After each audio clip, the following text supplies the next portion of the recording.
First of all, you need to know them for your own life. Because you got to know that there are differences in intelligence. It's really important. If you go into a job and you're not smart enough for that job, you're going to have one bloody miserable time. And you're going to make life wretched for the people around you because you won't be able to handle the position. And as you climb hierarchies of competence, the demand on fluid intelligence increases. And so, unless you want to fail, you don't put yourself in over your head. Well, what's over your head? Well, that's a tricky thing to figure out. I mean, you have to figure that out with intelligence, you have to figure it out with conscientiousness, you have to figure it out with creativity, you have to figure out with stress tolerance, with agreeableness, because you want to go into a cooperative environment and not a competitive one if you're agreeable, and with neuroticism, you probably want to keep the stress level of your job relatively low, because those are all places that you can break down. And most people have at least one significant weakness in their intelligence personality makeup, and you got to be careful not to place yourself in a position where that's going to be a fatal flaw. But what you really want to do, as far as I can tell, if you want to maximize your chances for both success and let's say well-being, is you want to find a strata of occupation in which you would have an intelligence that would put you in the upper quartile. That's perfect. Then you're a big fish in a small pond. And you don't want to be the stupidest guy in the room. It's a bloody rough place to be. So, and you probably don't want to be the smartest guy in the room either, because what that probably means is you should be in a different room, right? You should look at a place where if you're right at the top, you've mastered it. It's time to go somewhere where you're a little lower so that you've got something to climb up for.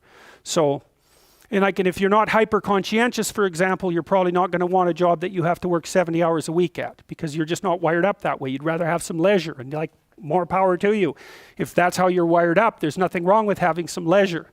But if you're someone who can't stand sitting around doing nothing ever, then maybe you can go into a job that's going to require you to work 75 hours a week. And almost all jobs that are at the top of complex dominance hierarchies require very high intelligence and insane levels of conscientiousness, as well, generally speaking, as pretty damn high levels of stress tolerance.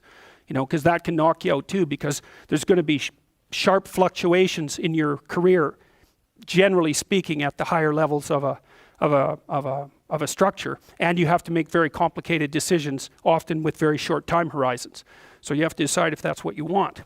So, okay, so how smart do you have to be different things in life? Well, if you have an IQ of 116 to 130, which is 85th percentile and above, so it's one person in 8 up to one person in 130, I believe is 85, 90, 95, is it 95? I think it's 95.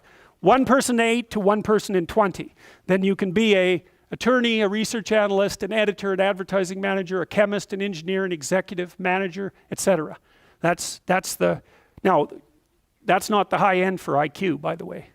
You know, that it can go up, well, it can go up indefinitely, although there's fewer and fewer people as it goes up. So if you want to be the best at what you're doing, bar none, then having an IQ of above 145 is a necessity, and maybe you're pushing 160 in some situations, and maybe that's making you one person in 10,000 or even one person in 100,000. And then also, to really be good at it, you probably have to be reasonably stress tolerant and also somewhat conscientious.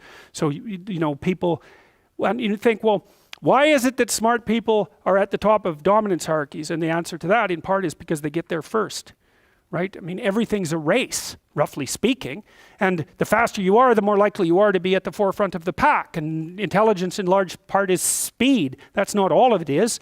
So if you're moving towards something difficult rapidly, the faster people are going to get there first.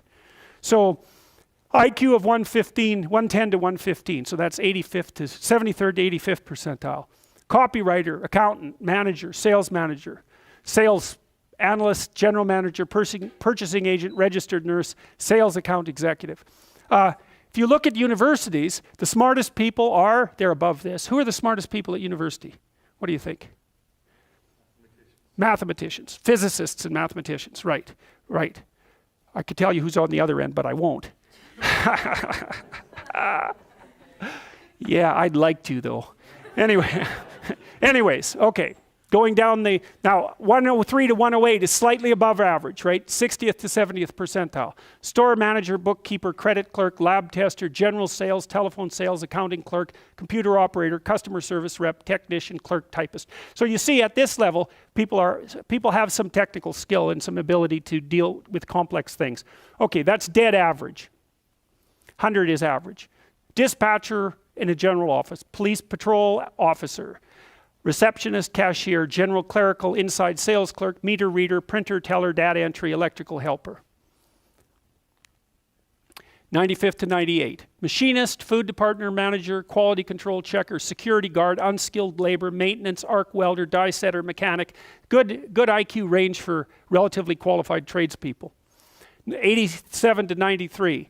Messenger, factory production worker, assembler, food service worker, nurse's aide, warehouseman, custodian, janitor, material handler, packer. Now, what you're starting to see is that as you move down the hierarchy, the jobs get simpler. They're more likely to be assigned by other people, or they're repetitive.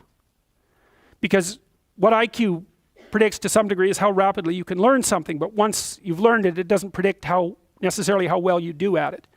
And so the more repetitive jobs people with lower IQs are more suited to more repetitive jobs. Under 87, is there something? Well, no. Right. That's a big problem. And it's something our society has not addressed at all. Jobs for people with IQs of less than 85 are very, very rare. So what the hell are those people supposed to do? It's 15% of the population. What are they supposed to do? Well, we better figure it out, because one of the things that's happening too is that as the high IQ tech geeks get a hold of the world, the demand for cognitive power is increasing, not decreasing, right? You want to be a teller? Well, those checkout machines, they're not so simple. You want to work at McDonald's? You think that's a simple job? You don't see robots working at McDonald's. And the reason for that is that what McDonald's workers do is too complex for robots to do. So this is a discussion that no one wants to have, but that's okay.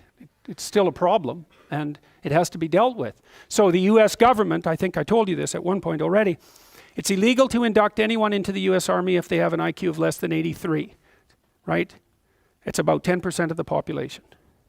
Because the US Army, and they've been doing IQ testing since IQ testing began, because they want everybody they can possibly get into the Army, because in peacetime, they use it as a way of moving people up the socioeconomic ladder, and in wartime, well, obviously, you need as many soldiers as you can get your hands on.